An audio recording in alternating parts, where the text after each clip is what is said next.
خدمت اور محبت کی داستان۔ ایک دفعہ کا ذکر ہے، ایک چھوٹا سا ملک تھا جہاں لوگ غریبی اور پریشانی کا شکار تھے۔ اس ملک کا شہزادہ زیان بہت عقل مند اور دل کا صاف تھا۔ اس کے دل میں اپنی پرجا کے لیے درد تھا، لیکن وہ یہ سمجھتا تھا کہ اصل حکومت لوگوں کے دل جیتنے میں ہے، نہ کہ طاقت اور مال کے ذریعے۔ اسی ملک میں ایک خوبصورت اور نیکی کی مثال شہزادی اریبہ اپنے والد کے ساتھ رہتی تھی۔ اریبہ اپنی مشہور زندگی کے باوجود ہر روز اپنے ملک کے غریب لوگوں کی مدد کرتی تھی۔ وہ غریب بچوں کو تعلیم دیتی، بیمار لوگوں کا علاج کرتی اور لوگوں کے دکھتے دل کو تسلی دیتی تھی۔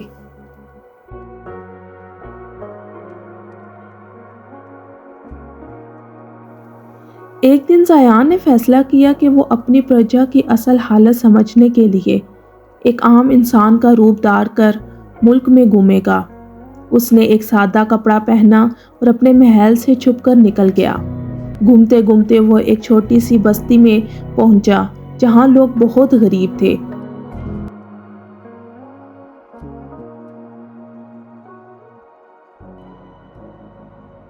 وہیں اس کی ملاقات اریبہ سے ہوئی جو لوگوں کو کھانا بانٹ رہی تھی۔ زیان اس کی مدد اور انسانیت سے متاثر ہوا، مگر اپنی اصلی پہچان چھپائی رکھی۔ زیان نے اریبہ کے ساتھ مل کر لوگوں کی مدد کرنا شروع کی۔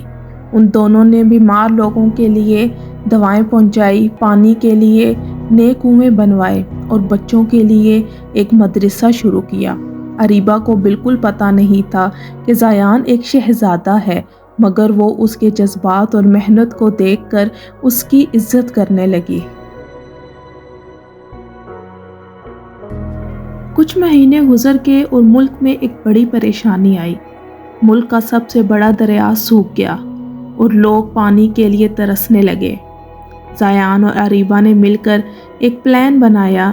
زیان نے اپنی اصلی پہچان ظاہر کی اور کہا، میں اس ملک کا شہزادہ ہوں، مگر تمہارے بنا یہ سب کچھ ممکن نہیں تھا۔ اریبہ نے حیران ہو کر کہا، آپ شہزادہ ہیں اور پھر بھی اتنی محنت اور خدمت کرتے ہیں؟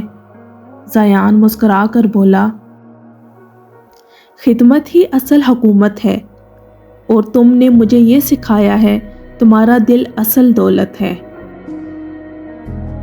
پھر دونوں نے مل کر لوگوں کے لیے نیا دریا تک پانی کا راستہ بنایا، جو لوگوں کے لیے زندگی کا سبب بنا۔ ملک کے لوگوں نے دونوں کی مثال، خدمت اور محبت کو دیکھا اور دعائیں دی۔ زیان اور اریبہ نے اپنی زندگی لوگوں کی بھلائی کے لیے وقف کر دی۔ ان کی خدمت اور محبت کی مثال رہ گئی۔ جاتی ہے کہ اصل عزت اور محبت صرف نیکی اور انسانیت کے ذریعے ملتی ہے۔ اصل حکومت لوگوں کے دل جیتنے میں ہے۔